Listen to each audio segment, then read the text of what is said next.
I'm sure nobody.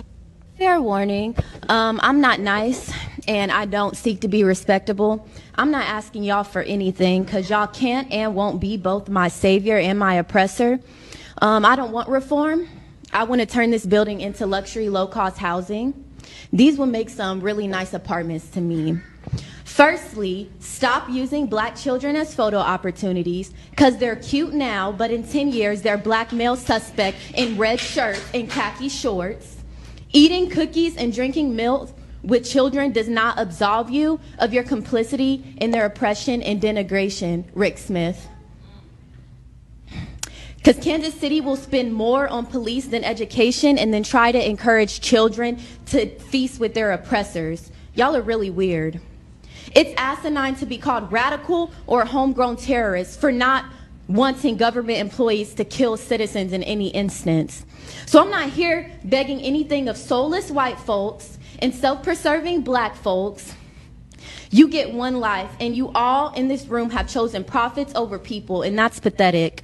So I'm going to spend the next 2 minutes reading y'all for a filth, something I'm sure nobody has ever done.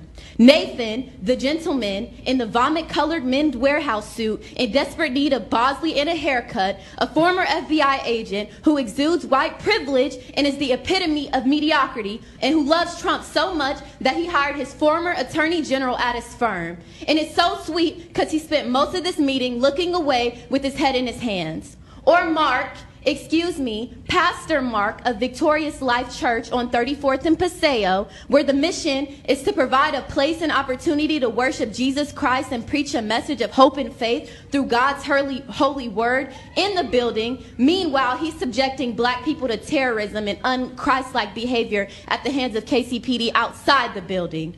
And Kathy, Miss I'll get here before the other commission members, so I look as if I have empathy, and I'm excited to hear what they have to say. Meanwhile, I didn't have anything else to do at 8 o'clock in the morning but be rich and white and retired, so I'm here early. Or Don, owner of Wagner Investments, Blue Notes LLC, and part owner of the Royals, another rich and white and disconnected and out of touch person with nothing but pure apathy seeping through the bulging veins of your paper-colored skin. You age like trash when you're racist and subject others to violence. And David, you don't get a vote, but it'd be a shame if your really progressive students at UMKC Block School of Management knew you were a cop lover in 2020. I don't think they would be a huge fan of that in 2020. In 1960 maybe, but this is 2020. And Q, had I not spent the entirety of the last 6 months dragging you, I would have more to say, but I don't.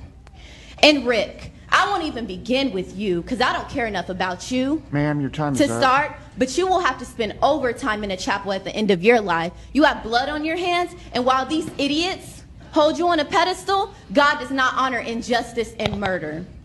Anyways, I'll leave you soulless, profit-driven, avaricious, greedy, God-forsaken humans, including anyone who works in this building, with one Bible verse from the Bible detailing the life of Jesus Christ, who was another unarmed black man murdered by authorities in the book you hellbound people claim to love so much.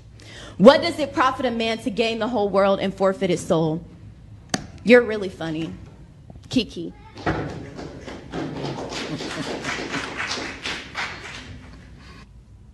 Hey, that's it for public comments. I don't think anybody else has signed up. Hey everybody, it's Lavetta Jenkins of chattypassenger.com. Let's talk a little bit about the young lady in the video we all just saw. Wow. Was she wrong? Absolutely not. We need to look at this a little bit from her perspective and the perspective of, people of color all throughout the country. We are taught, and I have seen on numerous occasions where policemen come into them. They are often not necessarily policemen who live in that community or who grew up in that community. They come in for what she described as pretty much a photo op, to be seen eating with the children, drinking with the children, having fun with the children, playing games with the children. And then, as she said, maybe 10 years later, you are arresting that same child or you have disconnected from that same child. She is right.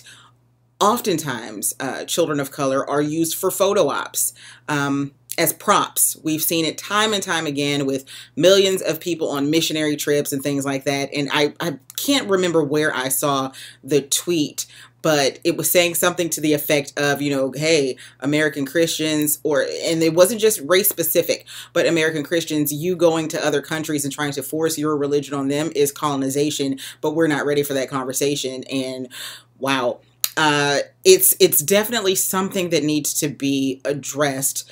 Using children as propaganda and then turning around and shooting those same children, or, you know, roughhousing those same children in the community that you were just having donuts with 5 years ago. And yes, the child might look like a perp to you, but they still remember you as the nice, friendly officer who came to the school and supped with them. She did her homework on every single person in attendance, and for that, I can truly say she should be commended. I wish that more people would hear our concerns and address them, and not just hear our concerns and then stereotype us as angry. I'm quite sure somebody somewhere is going to call her angry black woman because she had an opinion about the way her community is being policed and the way the children in her community are being handled. Was she an angry black woman? No. Was she passionate about her cause? Absolutely. And if she was angry, does she not have the right to be angry when she is in that community and seeing everything that is happening time and time again? Are we not all angry?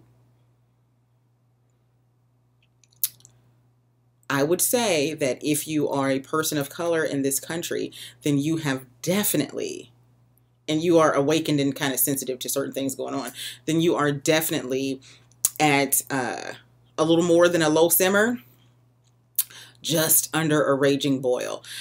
It is time out for us sitting back quietly. It's time to start doing something. And what she did, although unconventional, it was a step in the right direction. Hold these people accountable. Hold your elected officials accountable. We all know that the season for voting is coming up. We have less than 1 week to make sure that all of our votes have been cast.